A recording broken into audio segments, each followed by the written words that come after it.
Hello guys, good morning. Today is April 7, 2024. Good morning. Happy Sunday to everyone. Coffee in the morning.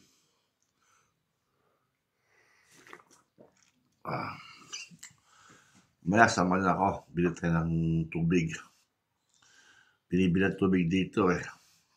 Pero dati nung bago pa lang kami dito hindi namin binibili. Meron ditong kuhanan ng tubig yung bukal. Hanggang ngayon may bukal pa rin pero ayaw ng wife ko eh. Dati nakikib naman kami doon sa mga bukal. Walang bayad pag bukal. Ngayon puro bili na lahat.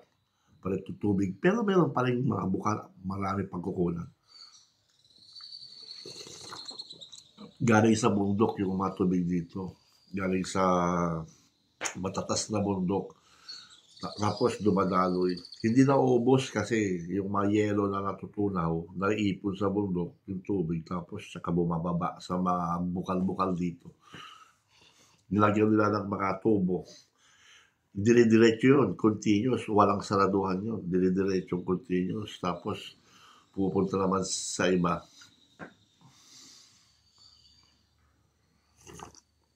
So, mamaya, samahan ako mamaya. Punta tayo mamaya bili ng tubig. Mamaya ulit, magkakape muna ako. Tara, bili tayo ng tubig. Wala na kami tubig. So, kailangan natin pumunta sa supermarket. Kung saan kami pupunta, ay doon pa rin. Paikot-ikot lang buhay namin dito. Ganun lang, trabaho, palengke. Tsaka dito, hindi nagsasarado ang supermarket eh. Nagsasalitan sila. Kunwari, ngayon, sarado yung isa. Yung iba, bukas. Nagkakaroon sila ng salitan. So, sa madaling salita, walang nagsasarado rito. Nagsasalitan sila kahit ang mga bar, kahit yung mga tindahan ng mga sigarilyo, gano'n. Meron at merong bukas. Nagsasalitan sila. Especially yung parmasya, yung pharmacy dito. Hindi siya nagsasarado. Nagsasalitan sila. Mayroon sila yung schedule. Kasi dito, hindi sila bukas pag Sunday eh. Sarado sila pag Sunday. Pero meron silang torno-torno kung tawagin dito. Meron silang nagsasalitan sila, nag-organize sila. Kung ako bukas, ngayon, yung iba lahat sarado. So sa susunod, ako naman ang sarado, yung iba naman bukas, gano'n. Seta sila. Tara. At habang maaga pa.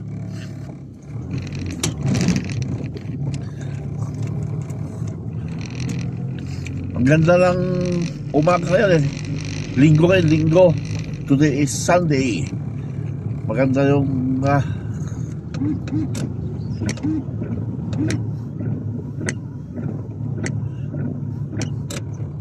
madumi yung windshield natin kasi dito pag umulan, pag umambon puro putik.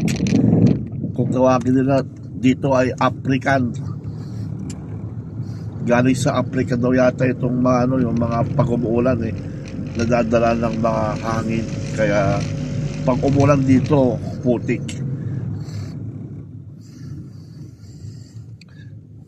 Kapag may storm doon, pero kapag wala namang storm doon sa Africa, hindi malakas yung hangin, okay lang naman, hindi siyang madumi.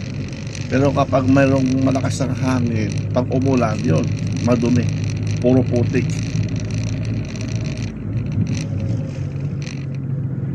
Ito, buhay namin dito. Ganito, linggo, bahay, tapos mamamalengke, minsan namamasyal, minsan kapag andun natin mga Pilipino nagpipiknik, nag-ihaw-ihaw. Mahilig kasi ang mga Pilipino dito mag-ihaw-ihaw ngayon pinagbawal na ngayon sa inside the city. So kailangan pumunta sa bundok para kasi doon meron talagang ihawan doon sa bundok meron talagang ihawan. Kasi nakapag-create kasi yan ng mga irresponsible kasi iba na pag nag-iihaw ay napapabayaan, hindi na nila yun, nagkakaroon ng sunog. Kaya sana kung sila lang ang masusunog, kaso maraming madadamay, kaya pinagbawal na nila. Siguro ganon, based sa aking observation, dahil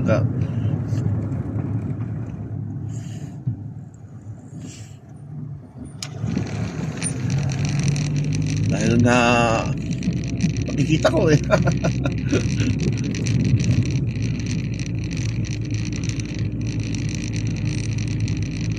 yung minsan nga yung kasama kong Pilipino noon, yung kasama ko yung kabro ko, nag-iihaw kami. May dumating na na yung mayroon kasing pulis dyan na nagbabawal, yung mga forestale kung tawag nito, yung mga forester ba? Ewan ko kung anong tawag sa atin. Tapos sinita kami, pinapahinto. Sabi nung kumpare ko bakit mo ka pinapahinto? Yung iba muna bago kami. Sabi kanya. Nakatingin lahat sa kanya yung mga kasama namin nag-iihaw din, ang sama ng tingin kasi bakit kami lang papinaw? Dapat lahat. Dapat lahat. Tuloy, nakasama ng tingin sa kanya yung mga binahinto niya lahat yung mga nag-iihaw-ihaw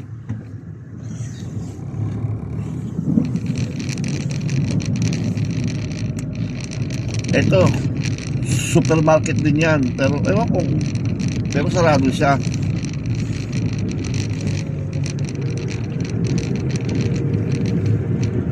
Ito ang bus station na dinadaanan dito.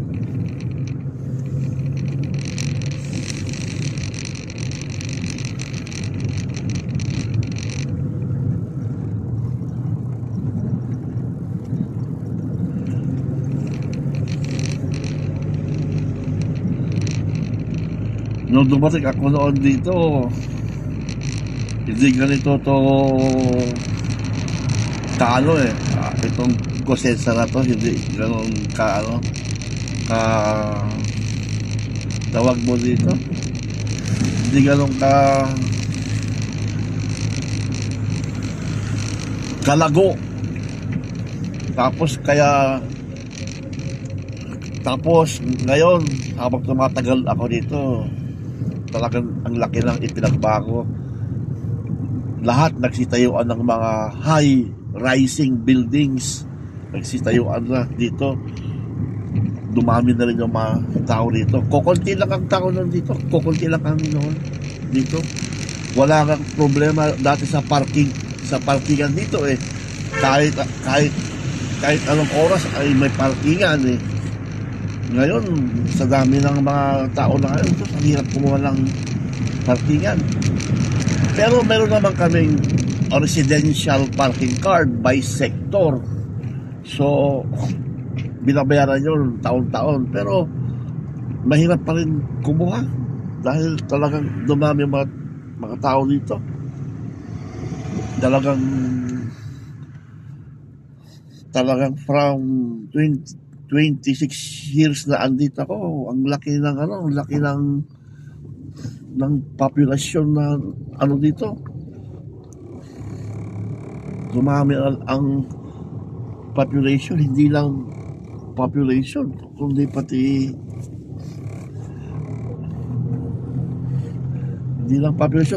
mga buildings, mga high-rising buildings. Talagang continuous ang nila, ang pagka-construct nila.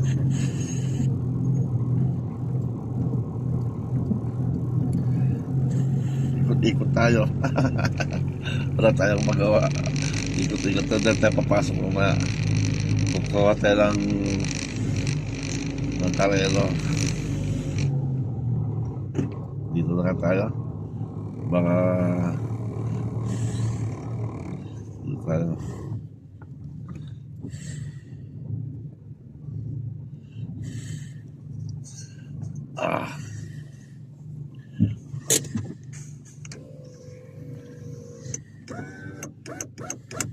Ganda ng panahon na, no? Talaga, oh, sobra.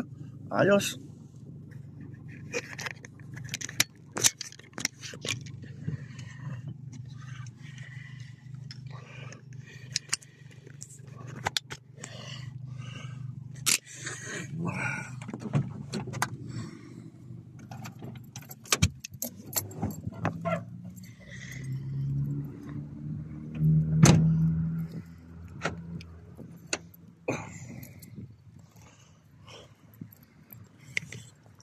Kuha tayo ng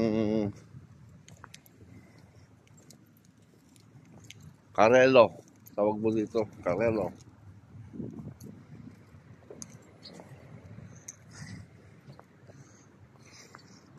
Ganda ng araw. Ito, bago na ginagawa ito. Oh. Ito, bago na ginagawa. Maganda to kasi malapit sa tindahan eh. Ayun yung bundok.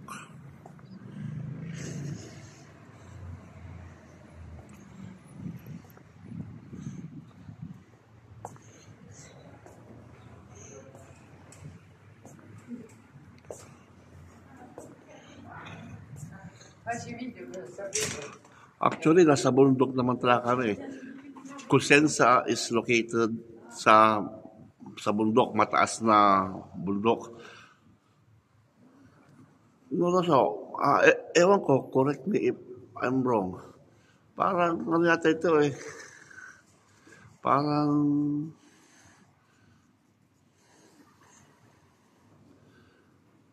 parang 300, 400, o 500. Ewan ko lang, hindi ko sure. Bagal siguro mga 500, 600.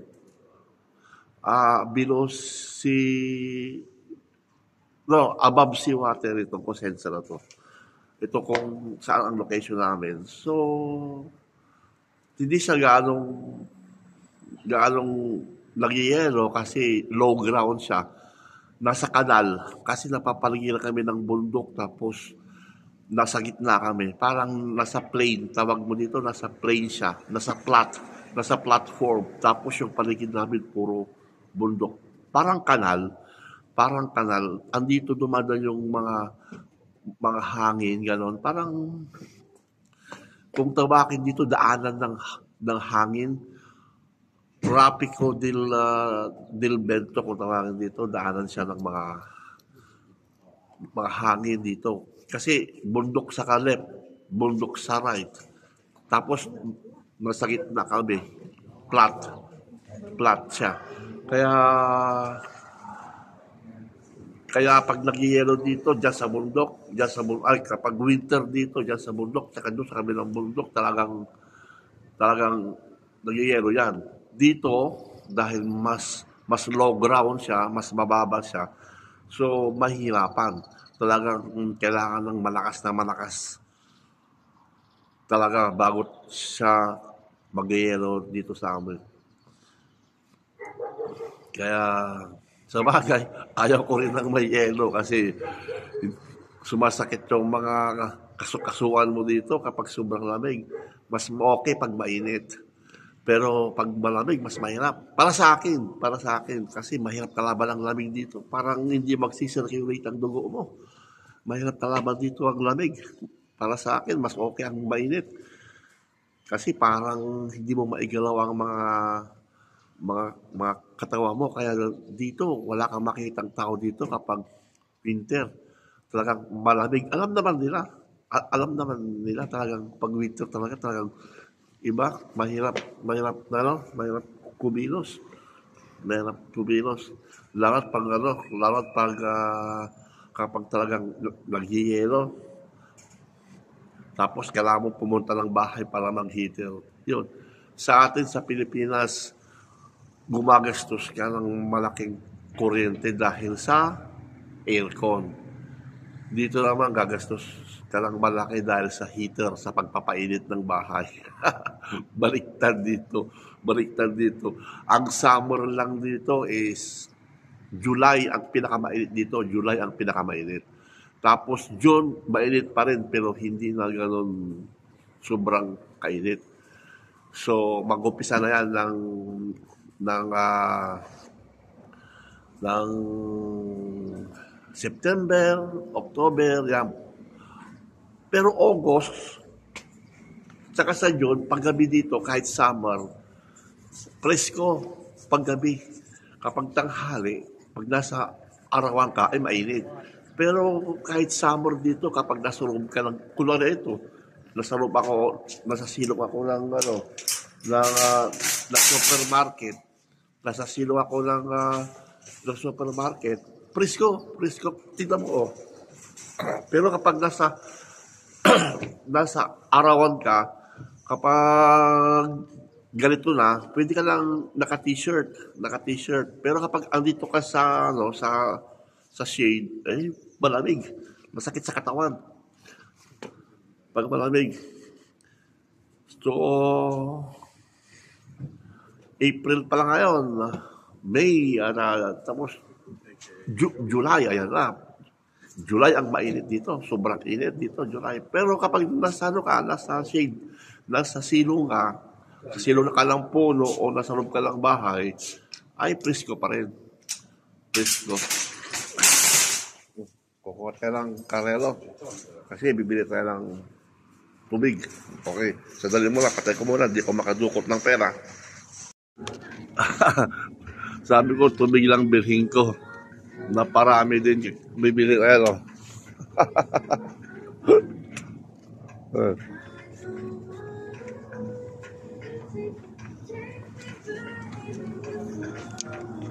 Puro tubig yan.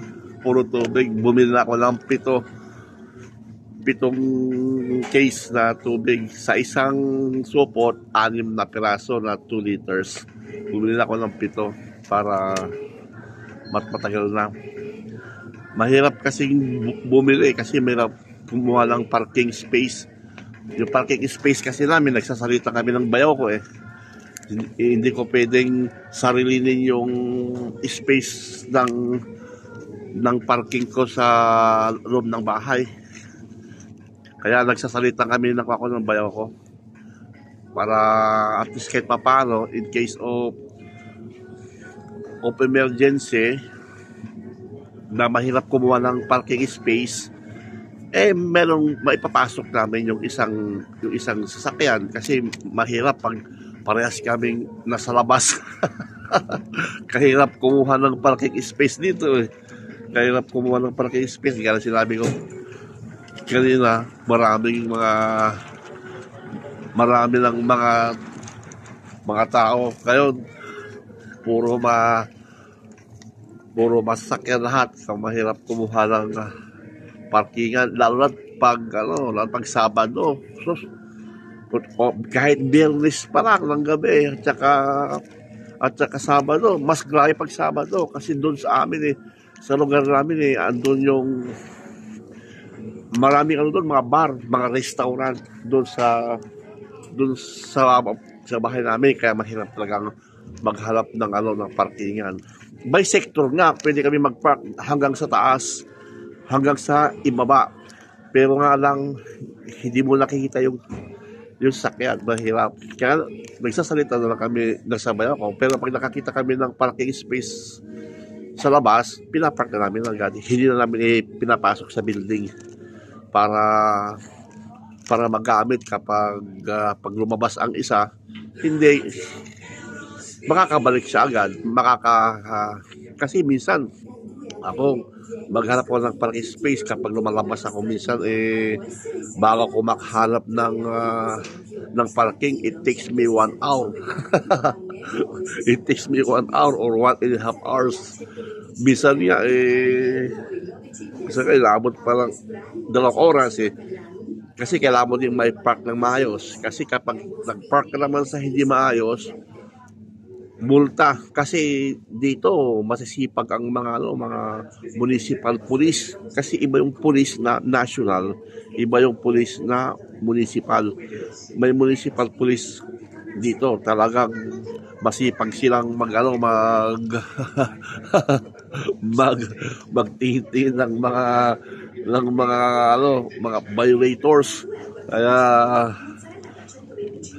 ang ibinabayad lang namin sa parking space namin ng 1 year is 35 lang, 35 euro. Tapos pag nahuli ka naman ng parking, 40 na yun. 40 na yun. Isang beses ka lang na mahuli. Kaya mabigat sa bulsa. Kaya kumukuha kami ng yearly parking dahil yun ang ibig sabihin paano ba sabihin ito ang parang as a residence kasi as a permanent residency na dito nakatira, entitled kami sa parking space ng community ng munisipyo. So entitled kami dito, lahat ng nakatira dito, lahat ng mga permanent residency dito, may mga bahay dito entitled sa mga parking space sa kalsada. Kung tawag dito ay yung blue, yung line blue, yun. Kahit iwanan mo na doon. Pero kahit meron kaming mahirap pa rin maghanap ng parkingan. Lalo pag Sabado ng gabi, Sabado night. So, grabe, sobrang hirap. Kaya nagsasalitan kami ng ako ng bayan ko para walang problema. So, tubig lang bilhin ko, nakapabili ulit ako ng iba. Sa bagay, yung bili ko ay kilala sa bahay.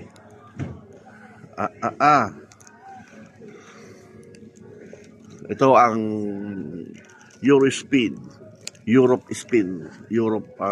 Ang tawag ito. Ayan,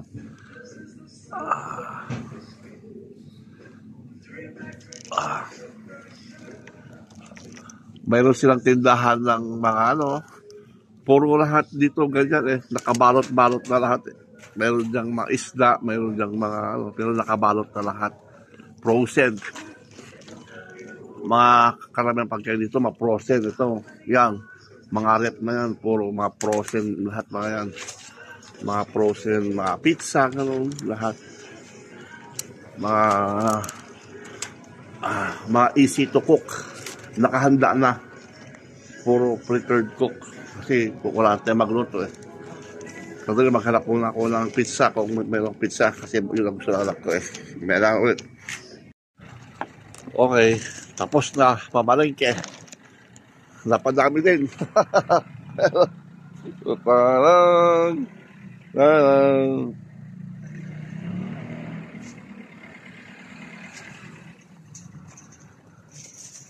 Ako, tinaw, bago na ginagawa Oh! Ano, kumusta? Anong balita sa'yo? Nag-vlog ako Ano, ang balita sa'yo?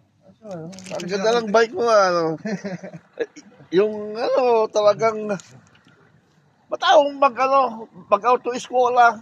Huminto muna ako, nag-full time. Nag-full time ka. Kumusta ang trabaho? Ayos naman, Ayos na. Saan mo iwanan yan kapag pupunta ka dito? Pwede naman sa loob. Pwede sa loob yan. Huwag mong iwanan yan. Baka mamaya Hindi pinapasok sa loob. Isa sa loob mismo. Sige. Nakita ko si Papa mo kahapon Mamaya. Ang tagal ko lang hindi nakikita. Nung time no sige. Ikaw ka sa kanya kahapon Punta doon sa bahay mamaya. Magtatanghalian daw. Magtatanghalian sino? Sa bahay? Hindi, papasya. Tuwing na mga weekend, pumunta sila sa bahay. Si Papa mo? Sa bahay nyo. Akala ko doon sa bahay. Hindi ko. Sabado sa kanila kami, tanghalian. Iba na pala yung bahay mo, Dito na, malapit na dito. Pag sa tanghali, sila naman ang pagka may oras. Kaya nga, gano'n talaga. Pag Bilang ako ng gatas dito ni Totoy. Sige. Matakaw Ayos. Ang ganda, Ano dito si Tita? Ha? Sa loob, saan niya sa loob? Wala. Ako lang. na ganun ako, nasa bahay, andun kasi si Ate LB, nagpapa-pedicure siya, kaya ako lang ako. Tubig na naman ang bibili ko. Siya. O, sige, okay, ciao.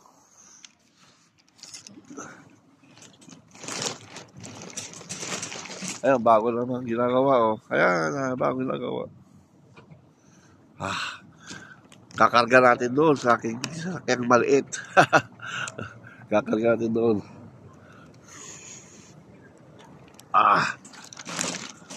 Kukunti pa lang ang tao, tulog pa.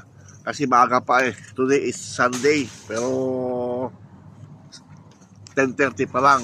Pero pag sa hapon dito, ayan na, maraming mga tao pag sa hapon. Kasi bukas ito eh, ng hapon. 4:30 ng hapon hanggang alas 8 na yun, alas 8. 8:30 yata. Kasi pag gabi na eh, nagagabihan kami, dumadaan pa kami dito, bukas pa ito. Gaya yung mga merienda, kunwari dito, kung pupunta ka sa kesa magbarka, dumaka lang dito sa supermarket, magkano dito ang can soft drinks. Ano lang, 50 cents, 60 cents, 70 cents ang can soft drinks, Coke, Pepsi na can o beer cans, mura lang. Kapag pag sa uminom ka sa bar ng soft drinks, ng Coke in cans, buti ka na lang 2 piso yun. 2 piso, sa mata lang dito, 70 lang, 72 piso. Kaya karamihan dito, bago ka pupunta sa destination mo, o kunwari ay mag-vlog ka, punta ka sa bundok o kung saan ka pupunta, bumili ka lang muna sa supermarket, baunin mo. O kaya pupunta kayo mag-picnic, daka mo na dito. Bili mo lahat ang bili mo. Kasi kapag andun ka na sa location ng picnic area, mahal ang bili doon, iba ang price pag nasa ibang lugar ka. So, kailangan bago ka umalis, within the city, bumili ka na muna ng pagkain nyo. Soft drinks, tubig, gano'n, lahat ng mga necessity nyo sa pagpipiknik. So, mabibili mo lahat dito eh. Hindi gano'n kabigat kapag prepared na lahat. Pero minsan din naman, kapag nagbabiyahe ka sa bundok minsan, kapag pupunta kami, doon na kami nabili. Pero ano naman eh, panino kung tawagin dito eh. Tinapay siya na malaki na nilalagyan ng parang shawarma. Shawarma ang tawag dyan sa atin. Na tinapay na malaki, tapos lalagyan ng mga karne sa ilalim o lalagyan ng mga ganon. Ganon lang minsan ang kinakain kapag nasa bundok, pag ayaw mong magdala o magluto. Ganon lang binibili doon. 3 piso. 3 piso lang naman yun. So, magandang sa bulsa. Tipid na yun, ha? Tipid na yun. Basta makapamasyal lang. Kaysa na magagastos ka ng malaki sa akin, meron ka pang time. Ayun yung trike. 3 wheels. Yan. May yan. May license yan dito. Yan o. Lakas ng motor na sinasabi nila sa atin sa Pilipinas na ipinapagbawal ang trike. Ang trike, pinapagbawal. Pero ayun tumatakbo siya. Ayan, tulak na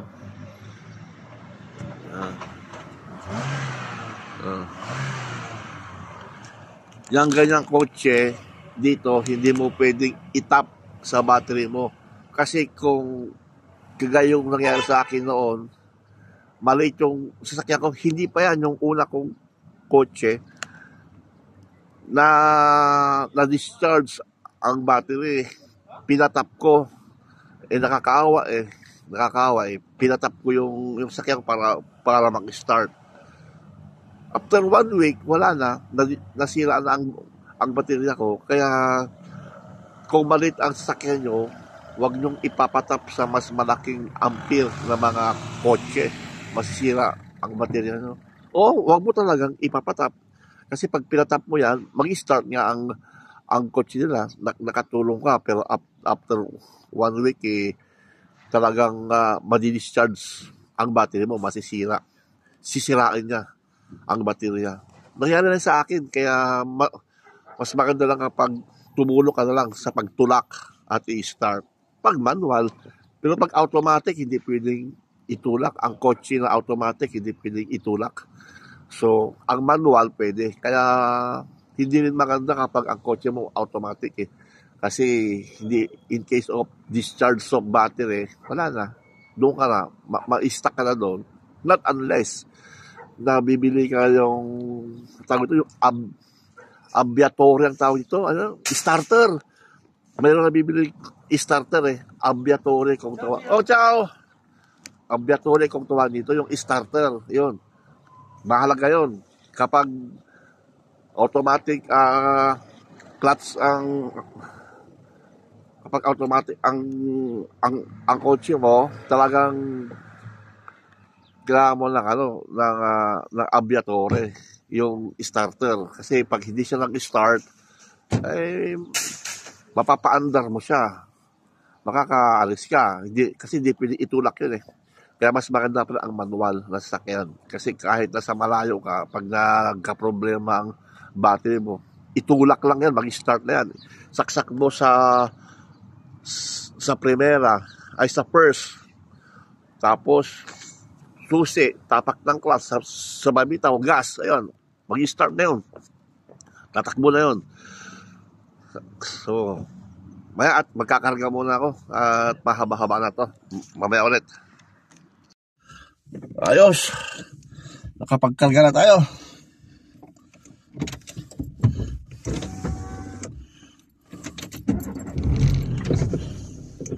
Let's go home. Kapag palengke na tayo, uwi na tayo.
Tapos na agad dito, bilis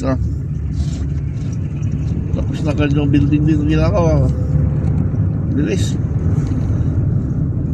Sa bagay, kung kami nga nun yung isang building na ginawa namin 3 taon lang tapos na. Puro 3 taon lang tapos na.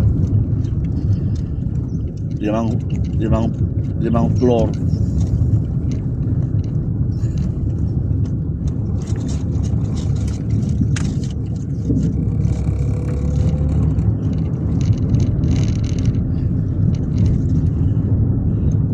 This is the inside city of Cosenza.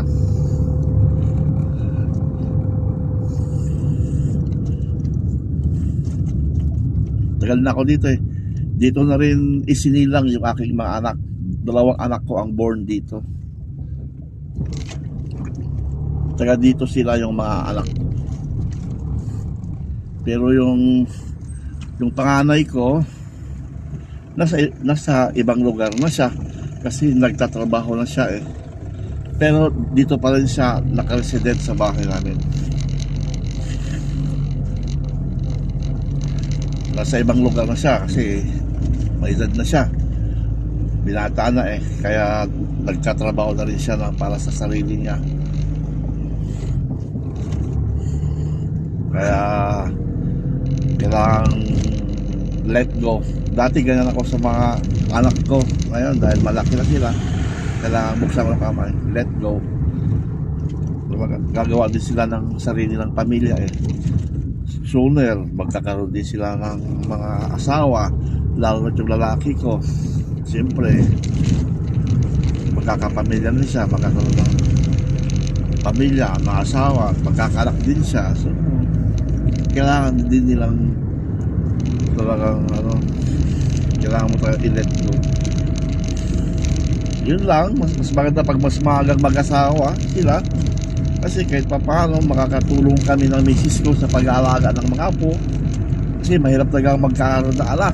So kami ng misis ko, kami lang ang nagtutulungan dito noon. Dalawa lang kami. Kahit yung dalawang anak ko, kahit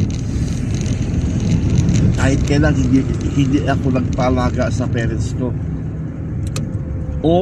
at ang parents ng aking wife, magkabilang both sides, hindi kami nagpalaga ng anak namin, ng misis ko. Talagang sa amin lumaki yung mga bata, sa amin sila lumaki talaga. Hindi namin sila pinahawakan sa iba, sa madaling salita. Sa amin lang talaga sila, hindi namin sila pinahawakan sa iba. Sa parents ko o sa parents ng misis ko, wala. Talagang lagi silang sa tabi namin eh. Kaya napamahal ng sobra-sobra ang aming mga anak sa amin. Kaya dahil nga ayaw nilang umalis sa tabi namin eh. Gusto nilang lagi nasa tabi namin. Yung anak ko, niyayaya siya na magtrabaho. Pupunta sila ng UK. Kasi andun lahat yung mga classmate ng mga anak ko eh, at saka yung mga classmate na mapamangkin ko, pagka-graduate nila dito sa HRM ng pagka-chef, pagka-graduate nila dito, andun lahat sila. Nag-abroad lahat sila. Yung iba nasa Spain, yung iba, ang marami nasa UK. Yung mga taga rito, mga kaklase ng mga anak ko, yung taga Italy, mga taga rito, mga bata dito, yung mga Italiano, andun lahat sila. Nagsilabasan lahat sila. Yayaya nila noon yung anak ko eh, pati yung pamangkin ko, pero ayaw nilang sulumayo eh. Dito lang daw sila sa dito sa amin dito. Pero nga lang, malayo din naman siya dito sa amin. So kailangan mo pang magbiyahe kasi nasa north sila, kami nasa south.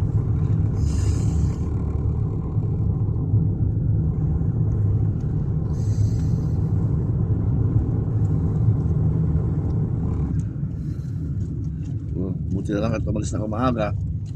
Mayroon akong parking. Opla.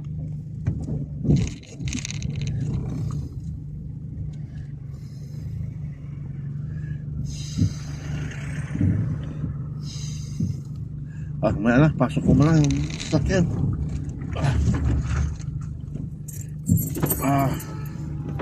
Pasok mo natin yung sasakyan. Mamaya na ako maghanap ng parking space.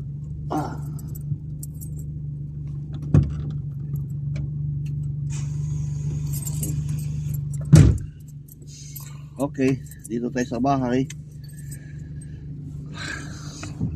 So magtatagal mo tayo ng natin. Mamaya na ako magkukuha ng parking space ko sa labas.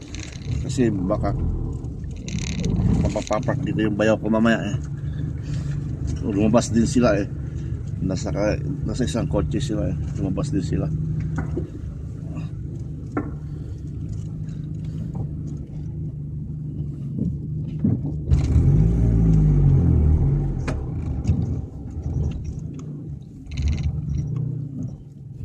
Parang mali eh. Dali, mamaya hindi ko makita yung likod, puro kasi ng tubig.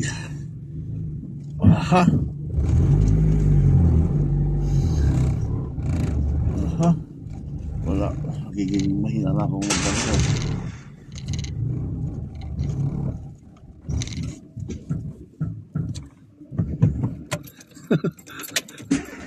Hirap magparking. Nahirapan na magparking. Matanda na rin. Hindi na ako mapag-park. Okay, tatanggalin ko na naman ito eh. Lalabas ulit ako. Hanap na ng parkingan.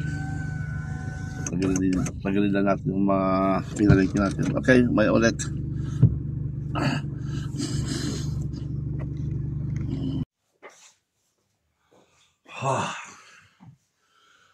I'm home. Galing na tayong mamalengke. Bumili tayo ng tubig. Napakahalaga ng tubig kasi mabigat kasi kapag dadalhin mo. Maraming ditong mga tindahan malapit sa bahay. Mayroon dito, mayroon dyan. Malapit lang, isang kanto lang ang tindahan dito sa amin. Pero nga lang pag tubig kasi mabigat. Kasi isang case yun, 6 na piraso, 2 liters ang isa. So, 2, 4, 6, 8. 2, 4, 6, 8, 10, 12. So, 12 liters lahat ang isang supot na gano'n. Mabigat para buhatin. Kaya, pag bibili kami dito, madamihan at saka kailangan ng sasakyan. Pag hindi, pa isa-isa lang. Pero malakas sa tubig ngayon kasi summer eh, kailangan ng tubig. Ayaw kasi makikimdam ko ako ng wife ko sa bukal. Mayroong mga bukal dito. Dati nangigim naman ako eh. Pagkadaling ko sa bahay, lemon tea. Sa umaga lang ako dito nagkakape. Tsaka sa hapon, after ng tanghalian. Kasi masama kasi ang kape, kaya talagang ginagamit ko talaga lemon tea kasi sabi nila eh, para hindi tumas ang uric acid. Kasi mahirap kalaban ang uric acid dito. Masakit. Minsan nga, napakalit lang na uric acid na bukol. Pag bumukol dito eh, ang lit-lit pero ang sakit-sakit. Grabe.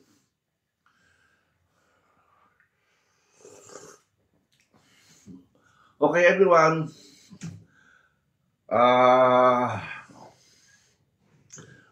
Duman na ako sa inyong mga wall. I-upload ko na rin ito ngayon para umabot ng Sunday kasi happy Sunday sa inyong lahat kasi today is Sunday, linggo ngayon dito 11:30 pa lang, 11:30 lang umaga. So sigurado sa Pilipinas ay gabi na dyan, hapon kasi plus 6 hours eh. Kapag winter 7 hours, nagpapalit kami ng time. Pag magsa-summer na, nagpapalit ulit kami. So plus 6 hours na lang. So sa Pilipinas, minus 6 hours patras ang oras. Dito sa amin, sa inyo, plus.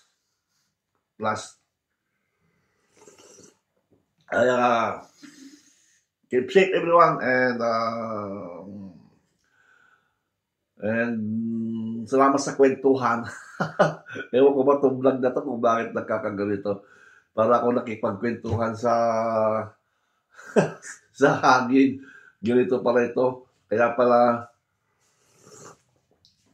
yung mga anak ko at saka yung mga wife ko ayaw mag-vlog, ayaw magpaano. Ganito pala. Parang kausap mo ang sarili mo eh. Kasi naka-video ka nga pero parang kausap mo ang sarili mo.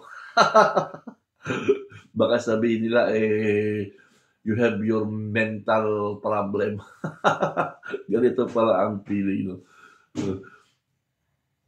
Pero maganda rin eh. To be reach out to you, to everyone. To reach out. Para at least ma-share ko ang aking simple life.